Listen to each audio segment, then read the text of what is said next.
Hello friends, Radhe Radhe. हम अनुपस्थित होने के बारे में बात कर रहे थे।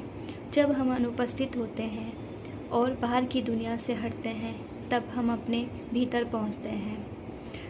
वहाँ कोई प्रतिस्पर्धा नहीं, कोई बाजार नहीं, कोई प्रमाण नहीं, बस एक मौन है। और ऐसे में हम अपने आप के सबसे निकट पहुंचते हैं। और यह ठहराव किसी खालीपन का अनुभव नहीं, बल्कि हमें पूर्णता से भर देता है। और यह ठीक वैसा ही है जैसे संध्या के समय हम किसी नदी के किनारे बैठे हों, बिना किसी मंजिल की चिंता के, बिना पार जाने की आकुलता के। नदी का जल बह रहा है, वायु बह रही है और हम बैठे हैं। वहाँ ना हमें कुछ सिद्ध पाना है, ना हमें कुछ सिद्ध करना है, बस वहाँ रहना है। जब हम अनुपस्थित होते हैं, तब हमारा मन अपने असली रूप में दिखाई देने लगता है।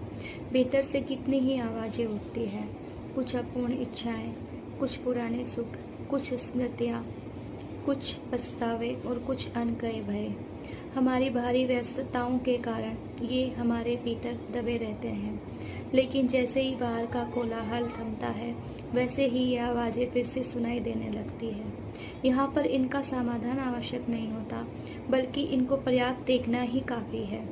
भीतर देखना एक धीरे धीरे एक विवेक को जन्म देता है, सत्य और शोर के बीच के विवेक को। और हम एक जीवन का एक बड़ा भाग इस भ्रम में जीते हैं कि जो हम ढो रहे हैं, जिन उपलब्धियों के पीछे हम भाग रहे हैं, वो ही सब अपना है।